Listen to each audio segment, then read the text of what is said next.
کیا آپ جانتے ہیں دنیا میں ایک ایسی چیز موجود ہے جو اے آئی سے بھی زیادہ ایڈوانس ہے؟ ایسی چیز جو ہمیشہ ہر ٹیکنالوجی سے زیادہ ایڈوانس رہے گی، ایسی چیز جسے ہم سیکھ لیں تو ہم ہمیشہ کے لیے کامیاب ہو سکتے ہیں، اور ہمیشہ کے لیے کامیاب ہونا ہمیں سے کون نہیں چاہتا؟ لیکن افسوس ہم میں سے زیادہ تر لوگ اسے سیکھنے کے لیے تیار ہی نہیں ہوتے اور سیکھنا ہی نہیں چاہتے، اور اس کی ایک وجہ یہ ہے کہ انہیں معلوم ہی نہیں ہے یہ چیز کیا ہے اور یہ کون سا علم ہے جس سے سیکھنے سے انسان اتنا کامیاب ہو جاتا ہے اور جو اے آئی سے بھی زیادہ ایڈوانس ہے، کیونکہ اے آئی آج کے دور کی سب سے ایڈوانس ٹیکنالوجی ہے۔ آپ کو کیا لگتا ہے میں کس چیز کے بارے میں بات کر رہی ہوں؟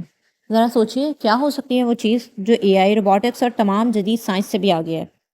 سوچیں، سوچئے۔ نہیں آیا ذہن میں؟ کوئی بات نہیں، چلے میں آپ کو بتاتی ہوں۔ وہ ہے قرآن۔ جی ہاں، قرآن۔ یہ تو آپ نے سوچا ہی نہیں ہوگا۔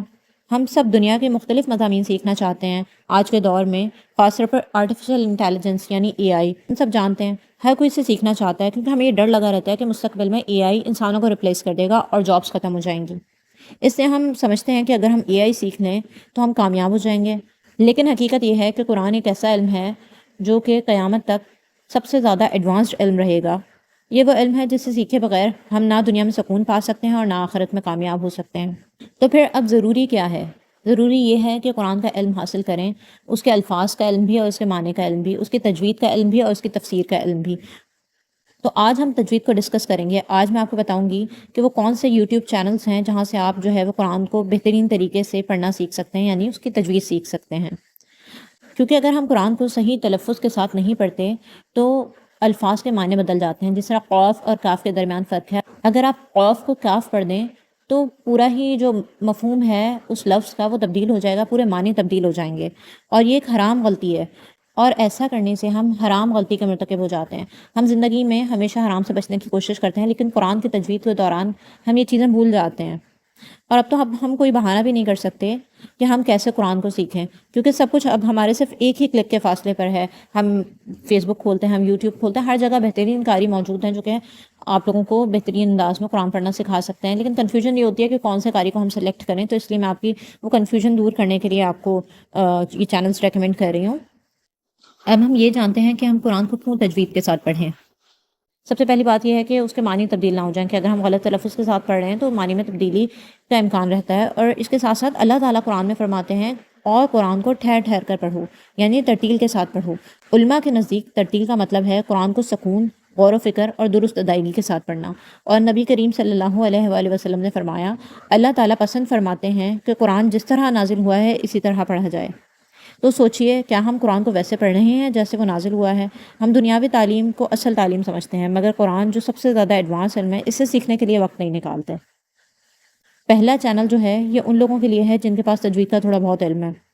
اگر آپ عربی قرآن سے پڑھ رہے ہیں جو گرین کلر کا قرآن ہوتا ہے، تو اس چینل پر پیج وائز تجوید موجود ہے، یعنی ویڈیو میں بھی وہی پیجز ہیں جو قرآن کے پیجز کے نمبرز لکھے ہوئے ہیں، وہی ویڈیو میں نمبر وائز جو ہے وہ آپ کو سکھایا گیا قرآن۔ أعوذ بالله من الشيطان الرجيم بسم الله الرحمن الرحيم ألف لام را كتاب أحكمت آياته ثم فصلت من لدن حكيم خبير ألا تعبدوا إلا الله إنني لكم منه نذير وبشير۔ اب کنفیوز مت ہو جائیے گا کہ عربی قرآن کون سا ہے، گرین قرآن کون سا ہے، بلو قرآن کون سا ہے۔ سمپل سی بات ہے کہ ہر جو ہے وہ کنٹری میں ان کو جو ٹیکسٹ پڑھنے میں، یعنی جو ٹیکسٹ کا رائٹنگ اسٹائل ہوتا ہے اس انداز میں قرآن کو پرنٹ کیا جاتا ہے۔ جس طرح ہمارا جو رائٹنگ اسٹائل ہے، ہم اردو لکھتے ہیں تو ہمارا اردو کا ایک رائٹنگ اسٹائل ہے، تو ہمارا قرآن کا بھی رائٹنگ اسٹائل جو ہے نا وہ اسی ٹائپ کا ہے۔ جس طرح ہم اردو میں الٹا پیش اور کھڑا زبر الٹا پیش اور کھڑی زیر یوز کرتے ہیں، تو اسی طرح ہمارے قرآن میں جو ہم قرآن بلو کلر کا قرآن جو پاکستان میں پرنٹ ہوتا ہے اس میں بھی کھڑا زبر الٹی پیش اور جو ہے کھڑی زیر ہے، لیکن عربی قرآن جو ہے اس کے اندر کھڑے زبر کی جگہ الف صغیرہ ہوتا ہے، اور کھڑی زیر کی جگہ یا صغیرہ ہوتا ہے، اور الٹا پیش کی جگہ واو صغیرہ ہوتا ہے۔ تو الفاظ میں بالکل بھی کوئی تبدیلی نہیں ہے دونوں قرآن کے، لیکن رائٹنگ اسٹائل تھوڑا سا چینج ہے۔ جو وہاں رائٹنگ اسٹائل ہے عربوں کے ہاں وہ الگ ہے، ہمارا رائٹنگ اسٹائل الگ ہے۔ تو آپ کو جو بھی رائٹنگ اسٹائل سمجھنے میں آسانی ہو آپ وہ فالو کر سکتے ہیں، اس میں کوئی ایسی بڑی بات نہیں ہے۔ تو اور جس طرح ہمارے قرآن میں نون قطنی کا چھوٹا سا نون لکھا ہوتا ہے تو عربی قرآن میں وہ نہیں لکھا ہوتا، کیونکہ عربی جو ہے وہ عربوں کی زبان ہے اور انہیں پتہ ہے کہ کہاں نون کا ساؤنڈ آئے گا. جس طرح اردو میں بہت سارے ورڈز اس طرح کے ہوتے ہیں جو ہمارے لیے پڑھنا بہت آسان ہوتا ہے، لیکن اگر کوئی ایسا شخص اس کو پڑھے جو اردو نہیں جانتا ہو، اس کے لیے وہ پڑھنا بہت مشکل ہوتا ہے. جس طرح میں ایک آپ کو ایگزامپل دیتی ہوں. ایک ورڈ ہے سنبل.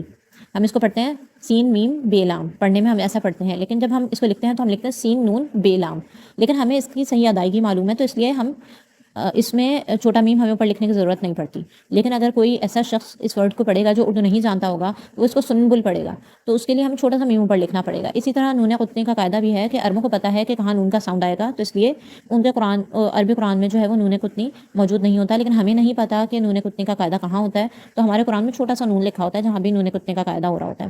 اس کی ایگزامپلس میں آپ کو دیتی ہوں. یہ ایک میں نے جو ہے عربی قرآن سے ایک پیج جو ہے اس کا اسکرین شاٹ لیا اور ایک پاکستانی قرآن سے اسکرین شاٹ لیا ہے. سب سے پہلے اسکرین شاٹ میں ہم کمپیئر کرتے ہیں سورہ قیامہ کے اسٹارٹنگ کے آیات میں. آپ دیکھیں کہ یہاں پہ الٹا پیش جو پاکستانی مصحف میں لکھا ہوا ہے اس کی جگہ یہاں پہ واو صغیرہ چھوٹا سا لکھا ہوا ہے. چھوٹا سا واو آپ دیکھیں ہاں پہ پیش کے بعد چھوٹا سا واو لکھا ہوا ہے، یہ واو صغیرہ ہوتا ہے، یعنی واو صغیرہ مطلب چھوٹا. اسی طرح ہم نیکسٹ اسکرین شاٹ دیکھتے ہیں. اس میں آپ لوگ دیکھیں کہ یہاں پر نون قطنی جو ہے پاکستانی قرآن میں لکھا ہوا ہے لیکن عربی قرآن میں موجود نہیں ہے. اور اسی طرح پاکستانی قرآن میں کھڑی زیر لگی ہوئی ہے اور یہاں پر یا صغیرہ ہے، یعنی چھوٹی سی یا جو ہے وہ اس قرآن کے اندر لکھی ہوئی ہے. تو صرف جو ہے لکھنے کا انداز مختلف ہے، لیکن الفاظ اور معنی ان میں کوئی تبدیلی نہیں ہے. وہ قیامت تک جو ہے وہ قرآن جو ہے وہ محفوظ کر لیا گیا ہے اور اس کے الفاظ میں کوئی تبدیلی کی ہی نہیں جا سکتی. تو اس لیے بے فکر رہیں اور کنفیوز نہ ہو. دوسرا چینل یہ بھی قاری ایمن کا ہے. اس میں بھی قاری ایمن ہی آپ کو قرآن سکھائیں گے، لیکن اس میں آپ کو یہ کرنا ہے کہ آپ اپنا جو بھی قرآن سے آپ پڑھ رہے ہیں آپ وہ قرآن اپنے سامنے رکھے بیٹھیں اور جو ہے وہ یہ ویڈیوز قاری ایمن کی جو ہیں وہ دیکھیں. جو بھی آپ کو صورت پڑھنی ہے، جس صورت کی بھی آپ تجوید پہلے سیکھنا چاہ رہے ہیں، یا جو بھی صورت آپ کو بہت زیادہ آپ کے پڑھنے میں آتی ہے، جس طرح سورہ کہف ہوتی ہے، سورہ ملک ہوتی ہے، ہم بہت زیادہ یہ صورتیں پڑھتے ہیں تو آپ ان سے اسٹارٹ لے سکتے ہیں. تو اس میں آپ کو یہ ہوگا کہ آپ کا تلفظ بہت اچھا ہو جائے گا کیونکہ یہ صورتیں ہماری زبان پہ بہت رواں ہوتی ہیں.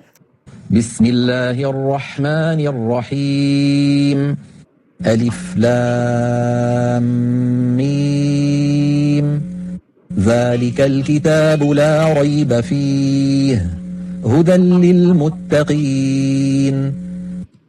تو اس کو پڑھنے کا طریقہ یہ ہوتا ہے یہاں سے، یعنی ان چینل سے تجوید سیکھنے کا طریقہ یہ ہوتا ہے کہ قاری صاحب ایک لائن پڑھتے ہیں تو ہم اس کو ویڈیو کو وہیں سٹاپ کر کے وہ لائن ہم پڑھتے ہیں اور اسی تجوید کے ساتھ پڑھنے کی کوشش کرتے ہیں جس تجوید سے قاری ایمن نے پڑھا ہے.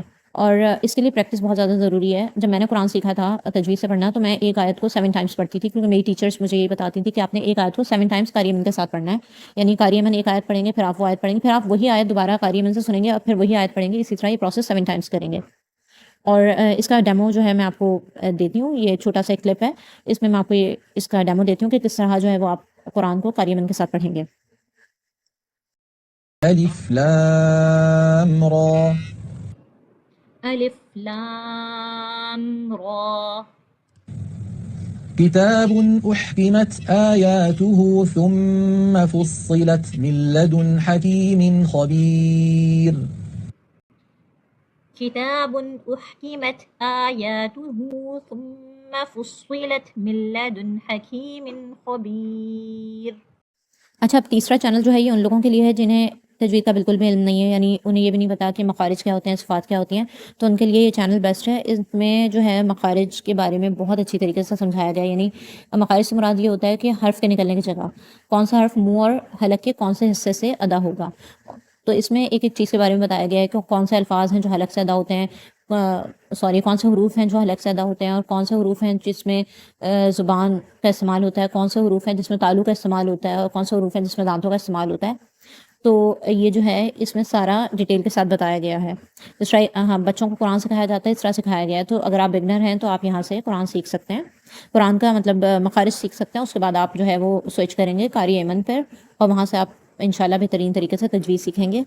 ہونٹوں کے گیلے حصے کو سختی سے ملا کر باریک آواز میں پڑھیں، یعنی با با با، تاکہ ادائیگی میں زبان کی نوک کو سامنے والے اوپر کے 2 دانتوں کی جڑ سے لگا کر باریک آواز میں پڑھیں، یعنی تا تا تا.